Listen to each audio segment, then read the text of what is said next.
Hello my dear students. അപ്പൊ നിങ്ങൾ തമ്പനയിലിൽ കണ്ട പോലെ ഗ്രാമറിന്റെ ക്വസ്റ്റ്യൻസ് എന്തെല്ലാം ഉണ്ടാവും എന്നുള്ളതല്ലേ. ഗ്രാമറിന്റെ ക്വസ്റ്റ്യൻസ് ഞാൻ വീണ്ടും വീണ്ടും പറയുന്നു. ശ്രദ്ധിക്കാത്ത ആളുകൾക്ക് നന്നായിട്ട് മാർക്ക് പോകാൻ വേണ്ടി പോകുന്നതാണ് ഗ്രാമറിന്റെ പോർഷൻ എന്ന് പറയുന്നത്. 27ാമത്തെ ചോദ്യം മുതൽ 31ാമത്തെ ചോദ്യം വരെ നിങ്ങൾ ഗ്രാമറിന്റെ പോർഷനാണ് വരുന്നത്. I repeat, 27, 28, 29, 30, 31. അപ്പൊ 1, 2, 3, 4, 5 നോക്കൂ. 1, 2, 3, 4, 5, 6 എന്ന് പറയുന്ന ഈ ഒരു സംഗതിയിലേക്ക് ഇതിന് വരുന്നത്. പക്ഷെ സാറേ, അപ്പൊ ഇതിൽ വേറെ എന്തെങ്കിലും ഓപ്ഷൻ, അത് ചിലപ്പോൾ ഓപ്ഷന് വരും അല്ലേ? അങ്ങനെ ഓപ്ഷൻ വന്നു കഴിഞ്ഞാൽ നോക്കൂ, ഇത്രയും കാര്യങ്ങളാണ് മക്കളെ ഗ്രാമറിൽ നിങ്ങൾ പഠിക്കേണ്ടത്. എഡിറ്റിംഗ്, നിങ്ങൾക്ക് എഡിറ്റിംഗ് അറിയോ? എവിടെയാണ് പ്രിപ്പോഷൻ എന്താണെന്ന് നിങ്ങൾക്ക് അറിയോ? പ്രിപ്പോഷൻസ് എന്താണെന്ന് നിങ്ങൾക്ക് അറിയോ? എന്താണ് കൺജങ്ഷൻസ് എന്താണെന്ന് അറിയോ? കൺജങ്ഷൻസ് എന്താണെന്ന് അറിയോ? പഠിക്കണം. വെർബ് ഫ്രേസ്, നൗൺ ഫ്രേസ് എന്ന് പറയുന്ന ഒരു ടോപ്പിക് ഉണ്ട്. വെർബ് ഫ്രേസ്, നൗൺ ഫ്രേസ് എന്ന് പറയുന്ന ഒരു ടോപ്പിക് ഉണ്ട്. അത് നിങ്ങളുടെ ഫസ്റ്റ് ക്വസ്റ്റ്യൻ്റെ കൂടെ തന്നെ അത് കഴിഞ്ഞ് പോകും. Verb phrase, noun phrase. ഇന്ന മക്കൾക്ക് എന്താണ് ഫ്രേസ് എന്നുള്ളത് പോലും ഇതുവരെ അറിയില്ല. ക്ലോസ് എന്താണെന്ന് അറിയില്ല, ഫ്രേസ് അറിയില്ല അല്ലെ? ഫ്രേസും ക്ലോസും അറിയാത്ത ആളുകൾക്ക് ആ ക്വസ്റ്റ്യൻ ആൻസർ ചെയ്യാൻ പറ്റില്ല. പിന്നെ പഴയ പോലെ ഒരു കറക്കി കുത്തൊരു എഴുത്തുണ്ട് അല്ലേ? See this dog is a, അല്ലെങ്കിൽ the dog is a faithful animal എന്ന് കാണുമ്പോൾ ദ ഡോഗ് എന്ന് പറയുന്നത് എന്താണ്? നോൺ ഫ്രേസും, is a faithful animal verb ഫ്രേസും ആണ് എന്നൊക്കെ നമ്മൾ എഴുതി വെക്കും അല്ലേ? പക്ഷെ അതെന്താ നമുക്ക് ഇതുവരെ മനസ്സിലായിട്ടില്ല. പഠിക്കാൻ ആഗ്രഹം ഉണ്ടെങ്കിൽ ഫോളോ ചെയ്തോളൂ, ജോയിൻ ചെയ്തോളൂ.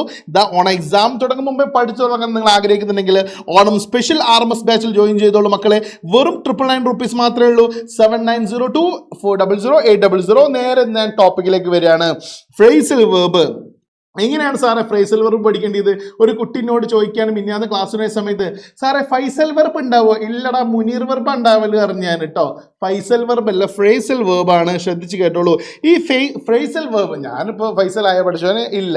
ഈ ഫ്രേസൽ വെർബിൽ എന്താണ്? പുട്ട്, കോള്, അത് മാത്രമൊന്നുമല്ല. പുട്ട്, കോള്, മേക്ക്, ഇത് മാത്രമൊന്നുമല്ല വരിക. ചാപ്റ്റർ ഓറിയന്റഡ് ആയിട്ടുള്ള കുറച്ച് കാര്യങ്ങളാണ് വരിക. ആ ചാപ്റ്റർ നിങ്ങൾ പഠിക്കണ സമയത്ത് തന്നെ പഠിക്കണം. എന്ത്? For example, Srikanth Bolla never gave up. അദ്ദേഹം രീതിയിലെ പറ ഗീവ് അപ്പിന്റെ പാസ്റ്റ് ആണ് പറ ഗേവ് അപ്പ്, ഉപേക്ഷിക്കുക എന്ന് പറയുന്നത് അല്ലേ?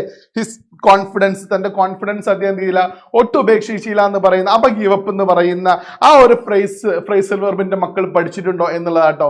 He made out. എന്താ മെയ്ഡ് ഔട്ട്? മേക്ക് ഔട്ട് പറഞ്ഞ അണ്ടർസ്റ്റാൻഡ്, മെയ്ഡ് ഔട്ട് അണ്ടർസ്റ്റുഡ്, മനസ്സിലാക്കി. His way is education. അദ്ദേഹത്തിന്റെ ഹിസ് പാത്ത് ഈസ് എന്താണ് പറ? എഡ്യൂക്കേഷൻ അദ്ദേഹത്തിന്റെ പാത്ത്. അപ്പൊ മേക്ക് ഔട്ട് എന്ന് പറഞ്ഞാൽ അണ്ടർസ്റ്റാൻഡ് എന്ന് പറയുന്ന ഈ ഒരു ഫ്രേസൽ വെർബ് നിങ്ങൾക്ക് അറിയോ? അത് ക്വസ്റ്റ്യൻ പേപ്പറിൽ അല്ലെങ്കിൽ ക്വസ്റ്റ്യനെ ബേസ് ചെയ്തുകൊണ്ട് എഴുതാൻ നിങ്ങൾക്ക് അറിയോ എന്നുള്ളത് കൂടെ നിങ്ങൾ ചെക്ക് ചെയ്യണം. ഞാൻ പഠിപ്പിച്ചു തരാം കേട്ടോ. ഇതൊക്കെ ഞാൻ പഠിപ്പിക്കുന്നുണ്ട് നമ്മുടെ ബാച്ചിൽ കേട്ടോ. നെക്സ്റ്റ് നോക്കൂ നിങ്ങൾ, ആർട്ടിക്കിൾസ് ആൻഡ് പ്രിപ്പോഷൻസ്. നോക്കൂ, ആർട്ടിക്കിൾസ് ഏതാണ്? എ ആൻഡ് ദ എന്ന് പറയുന്നതാണ് ആർട്ടിക്കിൾസ്. എ അല്ലെങ്കിൽ ആൻ അല്ലെങ്കിൽ പറ ദ, അല്ലെങ്കിൽ അല്ല, ഇത് മൂന്നാണ് ആർട്ടിക്കിൾസ് എന്ന് പറയുന്നത്. ഈ ആർട്ടിക്കിൾസ് എവിടെയാണ് ഉപയോഗിക്കുക എന്നുള്ളതിൻ്റെ മക്കൾക്ക് അറിയോ? ഇല്ലേ? നോക്കൂ നിങ്ങൾ എക്സാമ്പിൾ. ഇപ്പൊ ഇവിടെ നോക്കൂ നിങ്ങൾ, ഓറഞ്ച് ആണെങ്കിൽ അല്ലെ, ഓറഞ്ച് എന്ന് ഞാൻ എഴുതി കഴിഞ്ഞാൽ ഇതിന്റെ മുന്നിൽ എ ആണോ ആണോ നിങ്ങൾക്ക് അറിയാൻ പറ്റും. ആൻ ആണെന്നുള്ളതിൽ. കാര്യം എന്താണ്? ഇവിടെ ഓ എന്ന് പറയുന്ന ശബ്ദത്തിലാണ് തുടങ്ങിയത്. സ്പെല്ലിംഗ് എല്ലാം നോക്കേണ്ടത് ശബ്ദമാണ്. കാര്യം എന്താണെന്ന് അറിയോ? ഞാൻ ഇവിടെ 1 rupee എന്ന് എഴുതി. എന്താ എഴുതി പറ? 1 rupee. ഒരു ഒറ്റ രൂപ നോട്ട് എന്ന് എങ്ങനെ എഴുതുക? 1 rupee നോട്ട്. ഒരു ഒറ്റ രൂപ നോട്ട് എന്ന് എങ്ങനെ എഴുതുക? 1 rupee നോട്ട് എന്നാണ് എഴുതേണ്ടത്. അപ്പൊ നിങ്ങൾ ഇവിടെ ഓ ആണ്, ഇവിടെ ഓ ആണ് അല്ലേ? പക്ഷേ നോക്കൂ നിങ്ങൾ, ഇവിടെ ഓ എന്നുള്ളത് സൗണ്ട് ചെയ്തതേ ഓ എന്നാണ്, ഓറഞ്ച് ആണ്. പക്ഷെ ഇവിടെ സൗണ്ട് ചെയ്തത് ഓ എന്നല്ല, മറിച്ച് എന്താണ് പറ? വാ എന്നാണ്. അതുകൊണ്ട് ഇവിടെ ഉത്തരം ഏതാ വന്നത് പറ?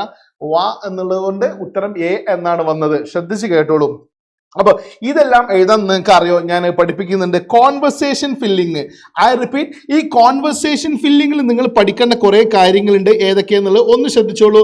ഒന്ന്, ക്വസ്റ്റ്യൻ ടാഗ് എൻ്റെ മക്കൾക്ക് അറിയണം. എന്തറിയണം പറ? ക്വസ്റ്റ്യൻ ടാഗ് നിങ്ങൾക്ക് അറിയോ ഇല്ലേ എന്നുള്ളത് നിങ്ങൾ ആദ്യം ഒന്ന് മനസ്സിലാക്കട്ടെ. ക്വസ്റ്റ്യൻ ടാഗ് അറിയോ? രണ്ടാമത് നിങ്ങൾക്ക് ഇഫ് ക്ലോസ് അറിയോ? എന്താണ് ക്ലോസ് എന്നുള്ളത് പോട്ടെ, ഇഫ് ക്ലോസ് എന്താണെന്ന് നിങ്ങൾക്ക് അറിയോ? മൂന്നാമത്തെ കാര്യം, നിങ്ങൾക്ക് WH ക്വസ്റ്റ്യൻ ഉണ്ടാക്കാൻ അറിയോ? WH അല്ലെങ്കിൽ യെസ് ഓർ നോ ക്വസ്റ്റ്യൻ ഉണ്ടാക്കാൻ എൻ്റെ മക്കൾക്ക് അറിയോ? ക്വസ്റ്റ്യൻ ഉണ്ടാക്കാൻ നിങ്ങൾക്ക് അറിയോ? നാലാമത്തെ കാര്യം കേട്ടോളൂ, നിങ്ങൾക്ക് ഹാഡ് ബെറ്റർ എങ്ങനെ ഉപയോഗിക്കുക എന്നുള്ളതാണ്. ഹാഡ് ബെറ്ററിന് ശേഷം ഏത് വെർബ് ഉപയോഗിക്കും? അഞ്ചാമത്തത് വുഡ് യു മൈൻഡ് എങ്ങനെ ഉപയോഗിക്കും? വുഡ് യു മൈൻഡ് എങ്ങനെ ഉപയോഗിക്കും? വുഡ് യു മൈൻഡ് അല്ലേ? ചിലപ്പോൾ ദ മോർ വരും, ദ മോർ എന്ന് പറയുന്ന സംഗതി വരും. ചിലപ്പോൾ പിന്നെ അല്ലേ ഈ യെസ് ഇതുപോലെ ആസിഫ് എന്ന് പറയുന്ന സംഗതി വരും. ആസിഫ് ഒരു പക്ഷെ ഇതൊക്കെ ചോദിച്ചിട്ടുണ്ട്. ശ്രദ്ധിച്ച് കേട്ടോളൂ.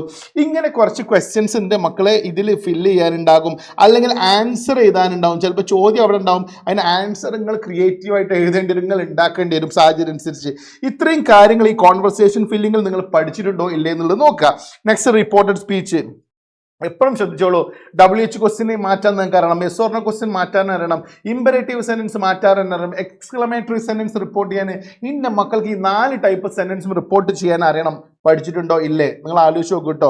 ലാസ്റ്റ് ക്യാപ്ഷൻ റൈറ്റിംഗ്, നിങ്ങൾക്ക് ക്യാപ്ഷൻ സ്വന്തമായിട്ട് എന്ത് ചെയ്യണം, എഴുതാൻ പറ്റണം. ഫോർ എക്സാമ്പിൾ പേരൊക്കെ തന്നിക്കൊണ്ട് ചോദ്യങ്ങൾ ഉണ്ടാവും കേട്ടോ.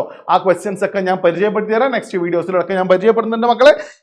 ഇനി ഇതും ഡീറ്റെയിൽ ആയിട്ട് പഠിക്കാൻ നിങ്ങൾ ആഗ്രഹിക്കുന്നുണ്ടെങ്കിൽ ശ്രദ്ധിച്ച് കേട്ടോളൂ. എൻ്റെ ബാച്ച്, എൻ്റെ ക്ലാസ് ഉണ്ടാവും മക്കളെ ഈ ഓണ എക്സാമിന്റെ RMS ബാച്ചിൽ. അപ്പൊ ജോയിൻ ചെയ്യാൻ നിങ്ങൾ ആഗ്രഹിക്കുന്നുണ്ടെങ്കിൽ നോക്കൂ, ഒട്ടും വൈകണ്ട. 7902400800 എന്ന് പറയുന്ന ഈ ബാച്ചിൽ ജോയിൻ ചെയ്തു. വെറും 999 റുപ്പീസ് മാത്രമേ ഉള്ളൂ, നഷ്ടാവൂല. ഞാനാ പറയുന്നത്. ഓണം കലക്കും. ഒരിക്കൽ നമ്മൾ ഓണപരീക്ഷയ്ക്ക് വിജയിച്ചു കഴിഞ്ഞാൽ പിന്നെ ക്രിസ്മസ് എക്സാമിന് നമുക്ക് ഒരിക്കലും താവാൻ പറ്റില്ല. അപ്പൊ ക്രിസ്മസിന് നമ്മൾ സെറ്റപ്പ് ആവും.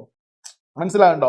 ഈ ഓണത്തിനും ക്രിസ്മസിനും സെറ്റ് ആയാൽ മാത്രമാണ് അടുത്ത മോഡൽ എക്സാമിന് സെറ്റ് ആവുള്ളൂ. മോഡൽ എക്സാമിനും ക്രിസ്മസിനും ഓണപരീക്ഷയ്ക്കും സെറ്റ് ആയ ഒരു വ്യക്തിക്ക് മാത്രം എന്ത് ചെയ്യാൻ പറ്റുള്ളൂ, പബ്ലിക്കിൽ തിളങ്ങാൻ പറ്റുള്ളൂ. അല്ലെങ്കിൽ അവൻ്റെ ജീവിതത്തിൽ മിറാക്കിൾ സംഭവിക്കേണ്ടി വരും. അതൊക്കെ റെയർ കേസാണ്. 100-ൽ 1 മിറാക്കിൾ ഉണ്ടാവല്. മനസ്സിലാകുന്നുണ്ടല്ലോ?